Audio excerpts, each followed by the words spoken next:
Good afternoon. I am your host, Ashira Nelson, and this is PBS Western Reserve's Forum 360, where we have a global outlook from a local view.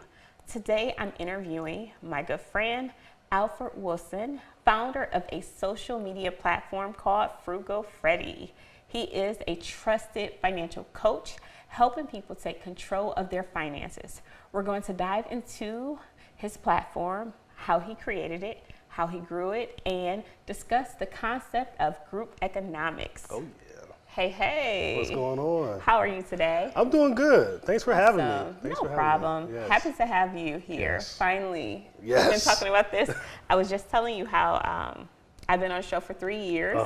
And you've been so supportive from the very beginning. So I'm so happy to have you on. Thanks for having me. So let's dive right into it. So tell us about you, the man, and your background and everything. So I'm originally from Cleveland. Okay. I live in Columbus, Ohio now. Okay. Went to college at Mount Union College, undergrad, went to Baldwin Wallace grad school. And unofficially, that's where like Frugal Freddy started. Okay. So with that, you know, I had a lot of student loan debt. Yeah. And at that time, I didn't know the magnitude of that, you know, while I was in school. But yeah, I'm a father to a daughter, Savannah Danielle. I'm Frugal Freddy as well. I'm into real estate. I'm in a lot of things. So, Okay. but looking forward to this conversation. Just dive into a little more of that. Yeah. So what was the mission behind Frugal Freddy? You mentioned a little bit about your student loans, but what was your first goals with the building platform? The first goal, so 8 years ago, I started Frugal Freddy. Okay, yes. And yeah, I've been at it for a while. At that time, I worked at a Fortune 100 company. Okay. I was living paycheck to paycheck. I had this student loan debt that I had to get through. Yeah. And I read The Total Money Makeover by Dave Ramsey. Okay. And that was the kick in the butt. And I'm like, you know what? I'm tired of living like this. So I started like documenting my debt-free journey on social media. And I think that's how you and I connected. Yes, I'm sure it is. I always, yes. So if you don't mind me asking, what was your student loan debt leaving college? It's kind of vague. Let's say $150,000. Okay. Yeah. And that was for your undergrad and grad, yep. Okay. Yep. Okay. Yep. Very expensive schools. Yeah, man. I couldn't even imagine. Yes. So you started your platform, Frugal Freddy, 8 years ago. Yep. What was the goal? The goal was, to be honest, initially was to just document the debt-free journey. Yeah. But it got to a point where I felt like it wasn't, it was just, you know, self-indulgence. Like, hey, look at me, I'm paying down on the student loan debt. Yeah. And then recently I've just focused on like, how can I help other people achieve their financial goals while I'm still doing my thing on the side as far as trying to be debt-free and be financially free. Oh, good point. Yeah. So what's your approach to helping people with their financial goals? It's an empathetic approach. Like we all, no matter how much money that we make or spend or whatever, we all have to manage our money, no matter where you're at on the income scale. Okay. So I just try to bring a very empathetic approach, a communal approach, and just try to meet people where they're at. You know, I don't try to use all the big terms and all that. You know, people have very simple financial goals, and as Frugal Freddy, how can I help them achieve their goals? And that's where my bread and butter is at. Okay. Yeah. I like that. Yeah. Do you offer like one-on-one coaching, or what kind of service or things do you offer? Yeah, so right now I offer one-on-one coaching. Okay. Couples coaching as well. Ooh, I like that. Okay. I think there's a space out there for that to help couples, you know, manage their money more effectively together. And I got some templates coming out, some debt trackers and things of that nature.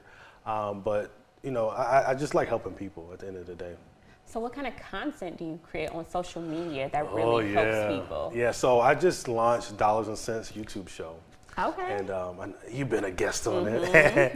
And it's just really a platform just to talk about, have a real conversation about money with a human touch. Because oftentimes you see people out here, you know, oh, you got to do this, you got to do that, but it's not coming with the human touch approach to it. That's very true. Yeah. People don't get to really see the details, the Correct. realness with people. Correct. Sometimes you can see someone post a picture, you just don't know what's real, what's fake. It's like you bring the human touch to it all. Absolutely. I like that. What made you start the podcast or the YouTube show? I just, to be honest, I'm a talker. Okay. And I just feel like I need to get some things out. Yeah. And I also know some good people that have good stories and just trying to highlight their story on the platform. That. So how do you pick your guests? hey, I just look through my phone. Yeah. And I to be honest, I look at like what people want to learn about. So Yeah. people want to learn about being debt free. People want to learn about how to build their estate, wills, trusts, and things of that nature. Which is so important. Which is very important. So I try to find topics that people are interested in and try to find someone in my network that can talk about it. I love that. Yeah. Absolutely. Okay. So what role does social media play in your approach to financial coaching? It's pretty big. It's pretty big. One thing that I like to do, I'm all about celebrating wins. So I'm very intentional with, utilizing social media to encourage people to share what financial wins that they may have for a given month or a given quarter or a given year. Mm-hmm. So we all celebrate our wins, no matter how big or how small it is. Absolutely, yeah. And then we also learn from our lessons, as the young people say, our L's. So we all have different things that we learn throughout our journey. And it's also celebrate that as well, because there's definitely lessons in that. Definitely lessons in everything that we do. Absolutely. I always try to find a lesson. Yes. Okay. So let's somewhat switch gears a little bit. So tell me your approach, or would you describe the concept of group economics? Because I know I have seen that. Yes.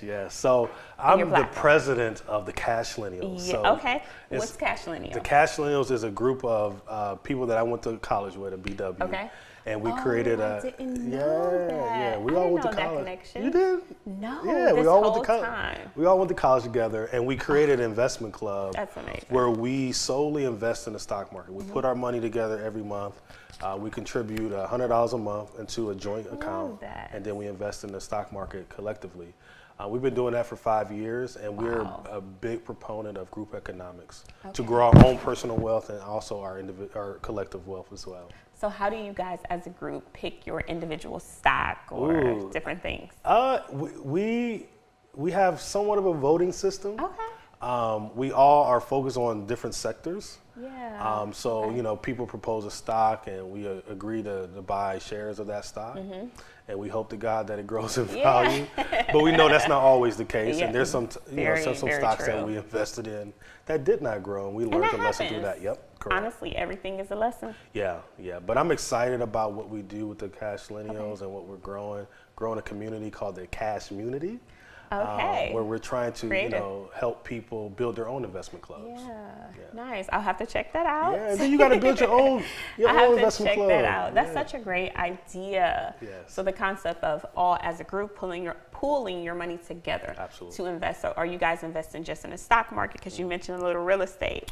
Just the stock market. Stock market right now? Yeah. I think with real estate investing as a group, it can be a challenge. It can be challenging, yeah. And all of us don't live in the same area. Okay. So it's me in Columbus. There's a guy up here in Cleveland. We have one in Atlanta. We have someone in Charlotte, and one of our other members is moving to Switzerland. Wow. Yeah. So okay. We're international now, baby. That is so amazing. Yeah, so how would you define group economics? Ooh, it's a mentality. Okay.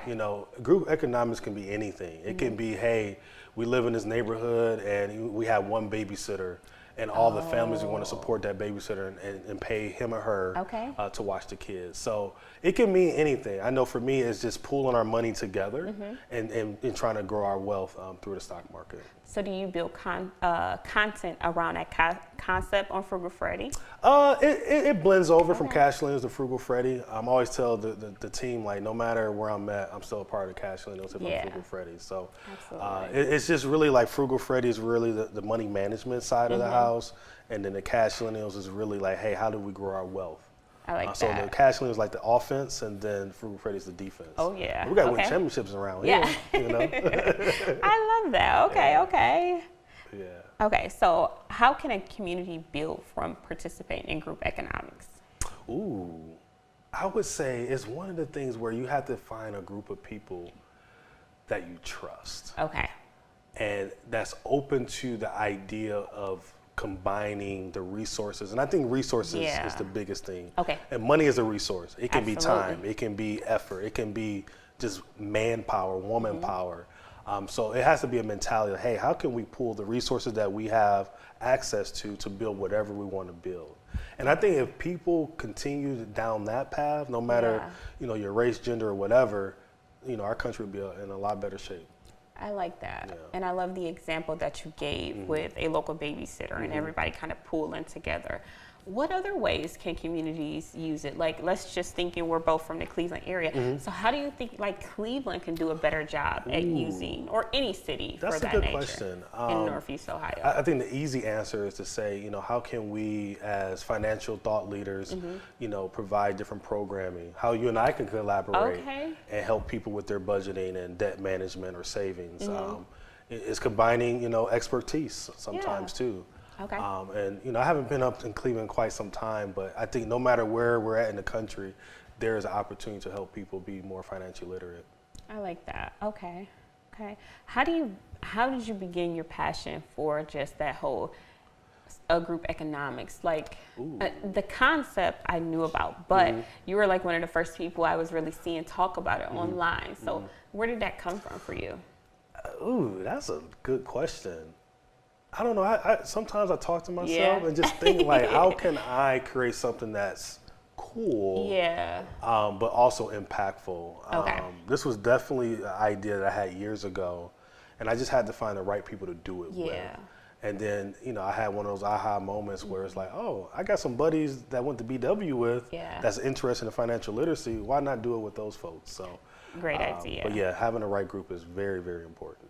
I like that. Very important. So how do you stay motivated and passionate around helping people take control of their finances? That's a good question. Like, sometimes I'm not motivated, but what keeps me motivated is that just helping people. Having those conversations, just seeing people succeed, accomplishing their financial goals. And that keeps me going. I know one of the things that I didn't mention, I have an event series called Budget and Brews where we have a featured guest speaker and we talk about financial topics that people want to talk about. And just that communal aspect of just coming together after COVID, talking about something that's very, it can be very, daunting to learn on your own. And I try to break it down where it's very educational for people to digest. Okay, so how often do you have your Budget and Brews? I have them quarterly. Okay. So I have one coming up in August 15th. Okay. We're gonna have one in Cleveland with Miss Nelson. Okay, later so look this out year. for that one. But next year we're trying to take it on the road, trying to take it out of the state. So That's amazing. That's amazing. Okay, so what are some key principles or strategy you use to effectively teach personal finance? That's a good question. I would say know your numbers. Okay. Like know how much income you have, know your expenses, know your savings account balance, know your retirement account balance, like all the numbers just know those and execute. Come up with a plan and execute. Come up with a financial plan and work with professionals to help you develop that and just execute. And also being open to making a mistake because it's going to happen. It's going to happen. Well, I am your host, Shira Nelson, and this is Forum 360, where we have a global outlook from a local view. My guest today is Alfred Wilson. We're here talking about money and the concept of group economics. So I really like the what you talked about, where knowing your numbers, because a lot of people just do not know their numbers. Correct. So again, what are the numbers that you're tracking? Income, expenses, retirement account balance, checking account balance, saving account balance, anything financially related, know all of that. Know the debt that you owe. I know you and I talk about the debt snowball method. Absolutely, Like, listing your debt from lowest to largest and really knowing those numbers, you can know how to attack those numbers. Okay, so how do you feel about budgeting? Oh, I love it. Okay. I love budgeting. Zero-based budget all day. Okay. And I know some people don't like that word. Yeah, it's the word. Yeah, it's the word. And I think once, if I come across a client that like, ooh, budgeting, like think about it like, hey, it's your financial plan. You're telling your money what to do. Absolutely. And putting if you yourself in control. Yeah, you have control over your money. Because you don't want just money just going all over the place. Right, free for all. Yeah. So how do you use budgeting like your monthly process? Oh yeah. So I call them money dates. Okay. So Tell us about your I have a dates. money date with myself. Oh, absolutely. But if someone's married or have a significant other, have a money date with that person. Okay. And So what do yours before I look get like? paid every other week, Okay. it's typically that Wednesday before because we get paid on Thursdays. Okay. So I just sit down and look at my budget and see what is coming up, what activity that I have coming up, with my life, and just allot money to those activities. Okay. I like that. Yeah. I like that. So do you try to do it, so you budget By paycheck. Yep, by okay. paycheck. I Yep. do. And I think the most important thing I always tell people, find a process that works for you. Correct. Because every process is not going to work for everyone. Yeah. So just find something that works. And I think to your point, for me, I feel more in control when I do it by paycheck Okay. because I can't think that far Yeah, in a month. All right, yeah. I need these next 2 weeks. What bills are coming up? What activities are coming up? And I think another thing a lot of people don't think about is breaking up their big bills. So you think about yeah. your rent, you think about your mortgage. Those are pretty big line items in your budget. So if you can, put it in half, split it in half. Say if your mortgage is $1,000, put $500 aside for Right. your mortgage, and then you get paid with the second paycheck of the month. You got $500 going to your mortgage, and then it's paid. So, I like that. Honestly, I used to take that same strategy with my student loans. yeah, that's good. I used to make 2 payments each month, and then if I made that quick payment, it was before the interest would start accruing. So I used to break up my payments That's a good by start. paycheck because I always got, honestly, in my career, I always got paid twice a month. So it's just so easy. It is. And my husband has a auto loan, the exact same thing. That's good. I am killing the interest. We ain't paying no interest. I know. I'm trying to keep that interest as low as possible. love So I'm constantly making like mini payments, but making sure that I'm still making that total payment in that month, but just breaking it down where it's more affordable. Yeah, it's more affordable and it's better to manage. It's easier to manage. Absolutely. So, And like you said, you could do that with any large payment. So that mortgage, that auto loan, anything, yeah. daycare, whatever it Yeah, is. daycare's getting Oh up there. my God, yeah. I have my daughter, she's starting school, my 3-year-old. Oh, and we have like a total amount we got to pay per month. I'm like, okay, do you guys take monthly pay? I mean, like weekly payments? Seriously. Like, gosh. Seriously. Yeah. Ooh. Yeah. Don't get me started on I that. know. So can we talk about the importance of financial literacy? Yeah. I think it's very important. Okay. To be honest, I don't like the word financial literacy. I think Well, tell me why. I like Let's talk about financial it. wellness. Okay. I think Okay. for me, when I hear literacy, I think for me the assumption that's made that you're illiterate. Okay. I can see that. But I Okay. think wellness is just a spectrum. Like, how can I be financially well? Well, yes. So that can be And I think about my overall health. exactly. Yeah. Because mentally, your mental definitely impacts your money. Absolutely. And your money definitely impacts your mental. Oh, yeah. So yes. thinking about it from that perspective and thinking about it from all the different angles of finances. So like when I talk about, I look at finances as a sport. So I'm on the defensive. So that's all the things that I need to mitigate my risk.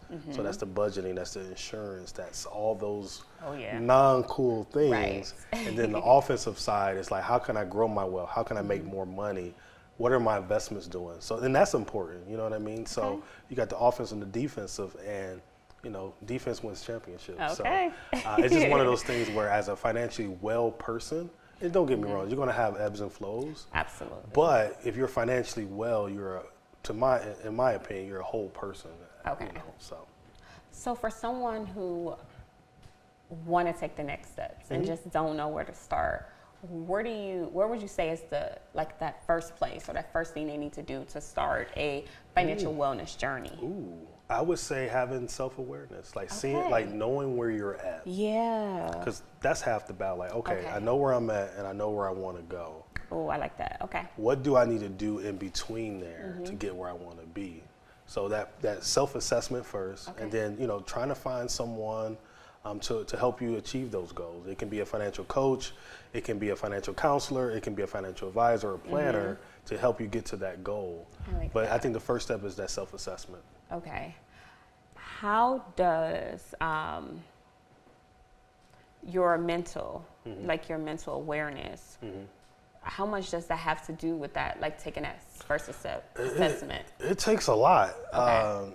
Quick story, like I just paid off a credit card before I came here. Okay. And I didn't want to do it because I had to Yeah. like take a little bit out of my savings to do it. But there's a couple other financial goals that I want to hit. And the whole weekend I was dreading like, oh, do I want to pay this off? And I paid it off and I feel good about it. Like that Yeah. momentum, you know, It's that funny, confidence. yeah. So it's It just feels one of, good though. Oh, absolutely. It feels really good Absolutely. to like check that, like Yeah, like I'm done with that that. accomplishment off, like get that off the Yeah. list. And that's why I'm so intentional with celebrating the wins, Okay. because if you don't, it messes up your mental. Like Absolutely. getting that rush of like, I paid this off. Now I can do the next thing, whatever the goal is. If it's paying off a debt or saving or whatever the amount that you want to save. Very nice. Yeah. Sometimes when I handle things like that first thing in the morning, I don't know. Yeah. I'm more inclined to do it. Like Yeah. I ain't got the rest of the day kind of Yeah, clouded my yeah. judgment. Or just- or if you're going to bed, like I don't want to look at my account before I go Right. to bed. Like I agree. I'll wait until the morning and Oh, work through yeah. that the whole day. So yeah. So how has the landscape of financial wellness and education changed since you started your platform? Ooh, it's changed for the good. I think, you know, people are more mindful of how important it is to be financially well. Oh, okay. And then also, like I said, bringing the mental aspect to it. Because, you know, to be honest, we all have experienced financial trauma. Oh, yeah. How do we work through that to be a better financially whole person? You know, as a single, and if you get married, you bringing that to the marriage Oh, as yeah. well. So Another piece in that pie. yeah. Man. So like if I'm intentional about my financial wellness, so if I do get married, you know, I'm self-aware, like, hey, honey, Yeah. this is what I'm dealing with, and we can work through this. Okay. So, Okay. Any changes like in the social space you've seen since you oh started? yeah, it's a lot of financial gurus out there, Yeah. and I mean, I think the one thing that bothers me with that a little bit is because a lot of people are desperate to be financially free. Yeah. And then there's some bad actors out there that take advantage of that Absolutely. vulnerability. And I try to combat that. Like, I am not a financial guru. I'm just a human person that has a little bit of knowledge in this stuff Yeah. and just bring an empathetic approach to it. So I would just say people just be very mindful of those folks out there that's trying to sell you something that doesn't really feel well. Yeah. And trust your gut. Trust your gut. I like that. Trust I your like gut. that because there is so, I mean, I feel like when we first got started in the financial space, it was like a handful of us. Yeah, yeah. Everybody, you know. I mean, honestly, you could probably like, Yeah. I mean, we kind of all knew who each other was. We kind of yep. all supported each other. And now it's like Everybody. 100 times that. Yes, yes. It really is. It's a lot. It's overwhelming lot. at times. Absolutely. And I try not to get lost in it all. Can you relate to that? Yeah, definitely. I would say one of the things I mentioned a little earlier, I'm into real estate. So 2 years ago, I bought a duplex Okay. house hacking strategy where I live on one side and rent out the other. And, you know, looking at social media, all these people, oh, I got 100 doors, I got this, my I got God, that, yeah. which is great. Don't get Right, me wrong, but, right. you know, like the renovation side of real estate is ugly. And you and I have costly. talked about that. Yeah. It's so expensive. Yeah. And sometimes people don't share that part. They They're don't. talking the numbers of how they got the property. Yep. But let's talk about how you got the property, point A to point Z, Yep. like to now when it looks all pretty. Yep. Talk about that journey Yeah, a little more. yeah, that and I journey. feel like they don't go deep enough into that. They don't. And I think that's one of the things where, from a Frugal Freddy approach, where I'm bringing a human touch to. Like, it's a great accomplishment to buy a property in general in this Right. market. But I did learn a lot through A to Z. Like, if I do this again, I won't be doing Yeah. that. So, Yeah. and that's been a journey in itself, to be honest with you. Okay. So. Okay. So, what advice would you give someone struggling with their finances? I would say just, like I said, that self-assessment, like sitting down, you know, figuring out what goals that person wants to achieve with their Okay. money, finding someone to work with, having an accountability partner. And that doesn't Yeah. always have to be a financial person. That can be a Okay. spouse, that can be a friend, that can be a family member. like Like, hold that, me yeah. accountable to whatever my goals are. Yeah. And that's half the battle. Like, when you can do it with other people or find Mm-hmm. a like-minded community, the journey can be a little easier Okay. in that. So I would say that, execute and learn from those lessons through the journey. Okay.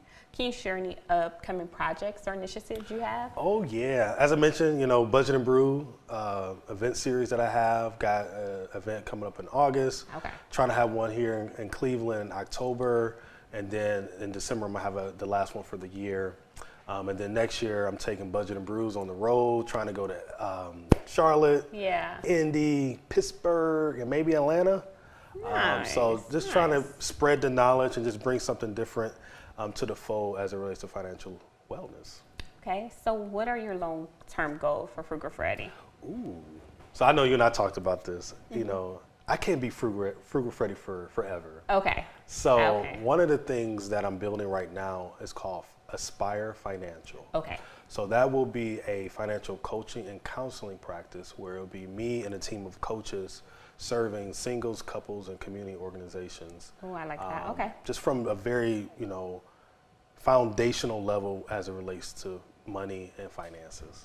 Okay, So very be on the lookout nice. for that. I can't wait for that one. Nice. Yes. So finally, what is the most rewarding aspect of what you do as just a financial wellness coach?